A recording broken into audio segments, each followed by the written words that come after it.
আজিৰ ভিডিঅ'লৈ স্বাগতম জনাইছোঁ। আজিৰ কেইবাটাও গুৰুত্বপূৰ্ণ খবৰ। প্ৰথমে দিবলৈ বিচাৰিছোঁ এক আন্তঃৰাষ্ট্ৰীয় খবৰ। আফগানিস্তান দখল কৰাৰ পাছত তালিবানে ৰাষ্ট্ৰখনত আনুষ্ঠানিকভাৱে চৰকাৰ গঠনৰ বাবে সকলো প্ৰস্তুতি প্ৰায় সম্পূৰ্ণ কৰিছে আৰু তালিবানে পাকিস্তান, ৰাছিয়া আৰু চীনকে ধৰি কেইবাখনো দেশক আফগানিস্তানৰ নতুন চৰকাৰ গঠনৰ অনুষ্ঠানত উপস্থিত থাকিবলৈও আমন্ত্ৰণ জনোৱাৰ খবৰ প্ৰকাশ পাইছে। পৰৱৰ্তী খবৰটো হৈছে মুখ্যমন্ত্ৰী মমতা বেনাৰ্জীয়ে পশ্চিমবংগৰ আগন্তুক 30 ছেপ্টেম্বৰত উপনিৰ্বাচনত ভৱানীপুৰ বিধানসভা সমষ্টিৰ পৰা প্ৰতিদ্বন্দ্বিতা আগবঢ়াব। সূত্ৰ অনুসৰি এই উপনিৰ্বাচনত কংগ্ৰেছ দলে মমতা বেনাৰ্জীৰ বিৰুদ্ধে প্ৰাৰ্থী প্ৰদান নকৰে বুলি খবৰ প্ৰকাশ পাইছে। ইফালে ৰাজ্যৰ বোকাজানত দুটা অচিনাক্ত মৃতদেহক কেন্দ্ৰ কৰি তীব্ৰ চাঞ্চল্য। বোকাজানৰ নামবৰ বাগানৰ মাজত উদ্ধাৰ হৈছে দুটা অচিনাক্ত মৃতদেহ। পুৱাই স্থানীয় ৰাইজে প্ৰত্যক্ষ কৰে দুটাকৈ মৃতদেহ আৰু খবৰ দিছে আৰক্ষীক। মৃতদেহ দুটাৰ এজন পুৰুষ আৰু আনগৰাকী মহিলা। মৃত মহিলাগৰাকীক ইতিমধ্যে পৰিয়ালৰ লোকে চিনাক্ত কৰি মীৰাকুৰ্মী বুলি জানিবলৈ দিছে। আনহাতে মৃত পুৰুষজনক এই পৰ্যন্ত চিনাক্ত কৰা হোৱা নাই। দুয়োৰে মৃত্যু কিদৰে কেনেকৈ হ'ল সেই বিষয়ে এই পৰ্যন্ত জানিব পৰা নাই। এই সন্দৰ্ভত গাঁওবাসীয়ে মিশ্ৰিত প্ৰতিক্ৰিয়া ব্যক্ত কৰিছে। একাংশৰ মতে এয়া হত্যাকাণ্ড আৰু আন একাংশৰ মতে নিজেই বিষ পান কৰি আত্মহত্যা কৰিছে বুলি সন্দেহ প্ৰকাশ কৰিছে। অৱশ্য সমগ্ৰ ঘটনা আৰক্ষীৰ তদন্তৰ পিছতহে ৰহস্য ভেদ হ'ব। ৰাজ্যৰ পৰৱৰ্তী খবৰ। বৰপেটা জিলাৰ বাগবৰ সমষ্টিৰ আলপতিত আৰক্ষী থানাৰ অন্তৰ্গত মাজৰচৰ গাঁৱত সংঘটিত হয় এক ভয়ংকৰ অগ্নিকাণ্ড।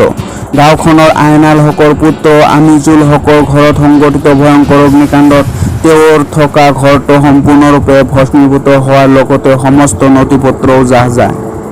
ইফালে আন এক অগ্নিকাণ্ডৰ ঘটনা। মানকাচৰৰ চৰ কানাইমাৰাত জাহানুদ্দিন নামৰ লোকজনৰ ঘৰত অগ্নিকাণ্ডৰ ঘটনা হৈ এটা ঘৰ সম্পূৰ্ণৰূপে ভস্মীভূত হয়।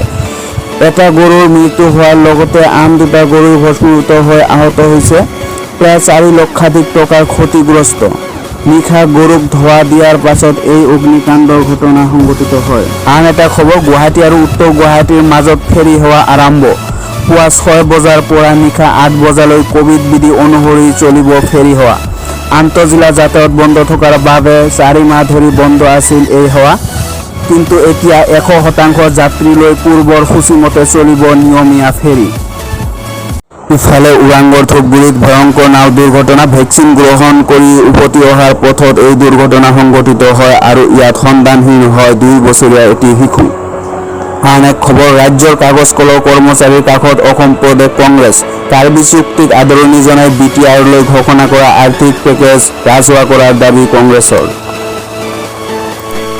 পৰৱৰ্তী ডাঙৰ খবৰটো হৈছে কিছুদিন পূৰ্বে অৰুণাচলত বাস কৰা অসমীয়া সমস্যা সমাধানৰ বাবে আলফা নেতা পৰেশ বৰুৱাই অৰুণাচলৰ মুখ্যমন্ত্ৰী পেমা খাণ্ডুলৈ প্ৰেৰণ কৰিছিল পত্ৰ আৰু আজি এই আহ্বানক নাকচ কৰিলে মুখ্যমন্ত্ৰীগৰাকীয়ে। ইফালে অসম মেঘালয়ত চৰকাৰৰ আপত্তি নাই, কিন্তু অৰুণাচলৰ টল গেটৰ প্ৰস্তাৱক লৈ আপত্তি খত মুখ্যমন্ত্ৰী। অৰুণাচলৰ ইটানগৰৰ পৰা বান্দৰদেৱাৰ মাজত নিৰ্মাণ কৰি থকা 4 লেনযুক্ত ঘাইপথ নিৰ্মাণৰ 3য় পৰ্যায়ৰ কামৰ প্ৰাক মুহূৰ্তত এই প্ৰস্তাৱ ৰখা হৈছে বুলি প্ৰকাশ কৰিছে অৰুণাচল প্ৰদেশৰ মুখ্যমন্ত্ৰী পেমা খাণ্ডুৱে।